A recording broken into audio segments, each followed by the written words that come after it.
Now that we are well into the transfer window, Manchester United plans are clear and what they want to do is clear, but of course it's going to depend on outs. They want to sign a left back, they want to sign another centre back, they want to sign a defensive midfielder, and if Wan-Bissaka leaves, they want to sign a right back with Mazraoui believed to be the top option. We know that from Amano, we know that from credible sources. There's 4 more signings United want done. Potentially more sales happen than expected, but that's easier said than done because of the wages Man United players are on. It's difficult to sell them. They could even look again in the forward market. So who are the targets? Who are the people you're now looking at? But who's actually the number one target in each position? These are rumours of players that we looked at: a left back with Gideon Hancho Mitchell, right back Dumfries Mazraoui, Ferdy, Vanderson, Frimpong, centre back Chalobah, De Ligt, Branthwaite, Antonio Silva, and previous reports have linked United to Inacio Gay, Brema Pacho. Hancho could also play at centre back. We've also been linked to Ugarte, Fofana, Subamendi, Huro, Amrabat, João Gomez, and Rios. A lot of midfielders lately, as Manchester United's next signing is believed to be a midfielder, but one of them is a lot closer than others. And United have been linked to forwards. But of course, what Manchester United do depends on sales. But if we're going to talk about what United's plan is and what their squad is going to look like at the end of the season, which I'm going to show you because there's young players that Ten Hag plans to incorporate next season, there's a few new tweaks. Let's talk about the news and let's talk about the players and who they're looking to bring in. So right now, the news currently is that the agent of basically Mazraoui and De Ligt is having direct talks with United, and both players are concrete transfer targets to United. De Ligt and Mazraoui both keen to join United. Negotiations are ongoing. Both players, I think De Ligt's agreed personal terms. Mazraoui's basically given a verbal agreement to join United. Their agent is sorting them out. Bayern need to sell those two. Man United want to buy those two. Bish, bash, bosh. So obviously Manchester United are very close with De Ligt. De Ligt is waiting for United, but for us to get De Ligt, we need to get a few sales out because the priority and where the funds is going to go is Ugarte when PSG lower the fee. So for us to get De Ligt, the funds need to go. Mazraoui is completely dependent on Wan-Bissaka. According to a very credible West Ham source, West Ham's plan to sign Wan-Bissaka is on track. By coming close to Mazraoui, West Ham have triggered United to move for him. This is the Hammers' tactics. Man United contacted West Ham and reduced their price so they could offer more wages. I don't know if that was West Ham's original plan. I think that Wan-Bissaka made it clear he'd rather go to Inter than West Ham because maybe Inter could afford his wages, but now West Ham aren't getting Mazraoui and Man United have lowered the price. Maybe they can offer Wan-Bissaka better wages as part of that deal. I don't know. Let me know your thoughts. But it looks like the next first 2 signings could be De Ligt and Mazraoui. Well, the first signing will be a midfielder. I'm going to get into that, who that is. But I think De Ligt and Mazraoui, depending on sales, would come. Now, Matthijs De Ligt, I think it's a very good signing because he's only 24 years of age, but he's very experienced. He's won titles in the Netherlands, Italy, and Germany. He's got leadership and captain qualities. He's worked with Ten Hag before. He knows Ten Hag's system. He succeeded under Ten Hag. Some of his best games come under Ten Hag. He wants to come. He's desperate to join. The fact that Bayern Munich fans are protesting at the potential of him leaving says that, okay, he has been quite good for Bayern Munich. Leadership. And I think someone that's come and won league titles in 3 different leagues can bring that experience to the back line. We had a winner in the back in Varane, but he's gone, and we don't have that anymore. I mean, Martinez, he's got a winner mentality in him, and he's obviously won stuff. But I think, we lack maybe that winning mentality, and that's something De Ligt could bring.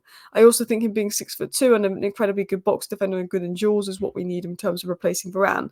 Now, I think that Leny Yoro is good enough to start, and Ten Hag said that Leny Yoro is good enough to start, but with the defensive injuries we had, if we have De Ligt, Leny Yoro, and Martinez all rotating with each other, I think that puts us in a really strong position. You look at Manchester City, they have Diaz, Stones, Ake, Akanji, all ready to just rotate with each other constantly, and I haven't even named like Guardiola on there who can also play centre back. So I think that's what Erik ten Hag wants to recreate. And also there's times where you could play De Ligt, Yoro, and Martinez together, and Sandro Martinez could even play at left back if there's injuries that occur there. So I think with De Ligt, one thing that's really good at is him. He's got the best of Maguire and the best of Varane in the box, defending the heading, being good at set pieces, but he's also very good on the ball. He's better than Varane on the ball. He's a very good progressive passer, but also has strong defensive awareness. While he's not the quickest player, he's more than able to play in high line due to his IQ, reading of the game, and defensive awareness. He's a good box defender, reads the game well. And I remember saying that Diamonde is who I thought United should go for if we couldn't get Yoro or Tolabo. I mean, look at Diamonde, look at De Ligt. So similar in terms of profile of defender. And I think that's exactly what United want. Obviously, Diamonde is younger, but De Ligt maybe bringing in more experience is probably what we need more right now with Yoro coming in. If you compare De Ligt to Rafael Varane, obviously Rafael Varane has had a lot more defensive actions than De Ligt because he was playing for United where the midfield was exposed and always had to defend. But if you look at on the ball, De Ligt is better than Varane. If you look at aerial, he's better with Varane, and he's got Varane's dual winning ability, which I think is massively going to be missed. And I think it makes him a really good partner for Sandro Martinez. You look at De Ligt here and his passing ability and his ability to play out the back and possession system.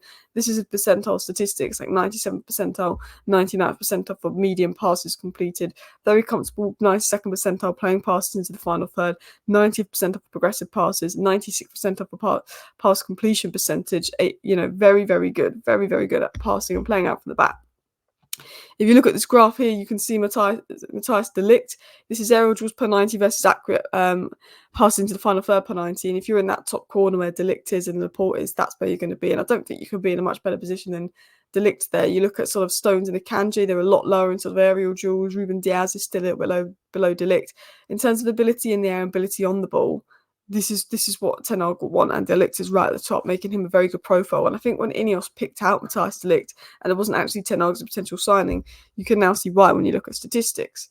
Now, the second player we may be bringing in, and this is so dependent on Wan-Bissaka, is Mazraoui. I'm a big fan of Mazraoui. I think he's better than Dumfries. I think he's the best option, but the worry is injuries. But interestingly, I read this thread by a guy called Football Emin, and he said that Wan-Bissaka's availability last season was actually worse than Mazraoui's.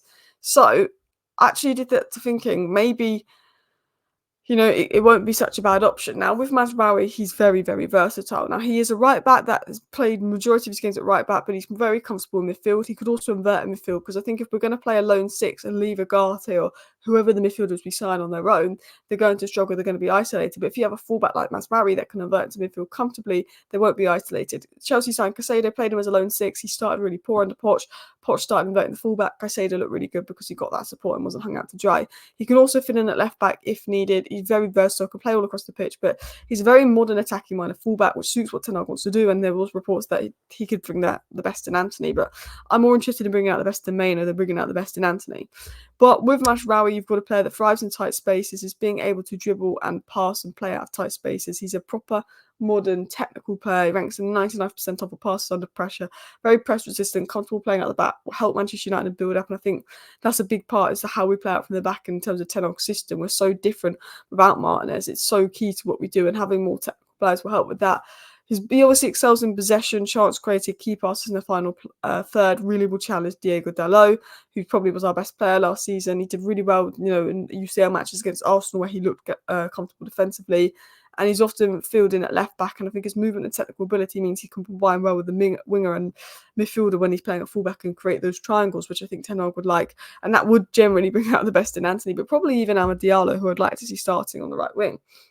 Who would be the DM signing? So DM signing is still believed to be Ugarte. There's been links to Supermendy, but that's back up if PSG don't lower the fee. I think Fofana and Hulman are people we've looked at, but it's like we're just going to play PSG to lower the fee, link us to them as a negotiation tactic. But it's very believed that PSG will lower the fee for Ugarte, especially if they need money, they've got plans, and no one's going to pay more than 50 million for Ugarte when they signed him, and now they're desperate to sell him. Now with Ugarte, he's 23. He fits the sort of profile of player that Man United wants, sort of a young player and all of that. And he had a very good season at Sporting, but hasn't been as good at PSG, but that is due to the system he's probably playing in.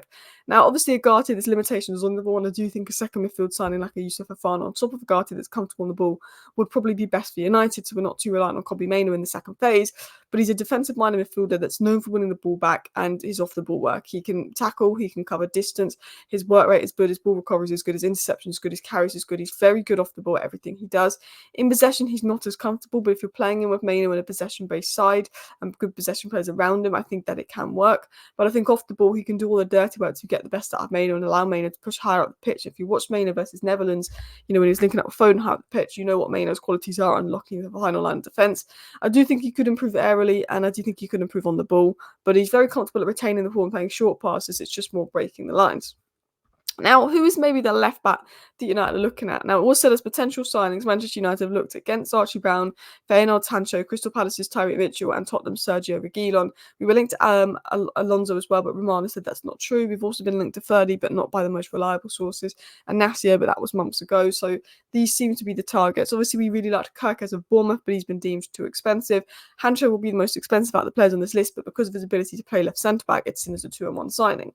Now, with Hancho, he's a left centre-back, left-back hybrid with a £35 million reported fee, although now sources are saying because he's got 1 year left on his deal, he could go for about 25 to 30 million.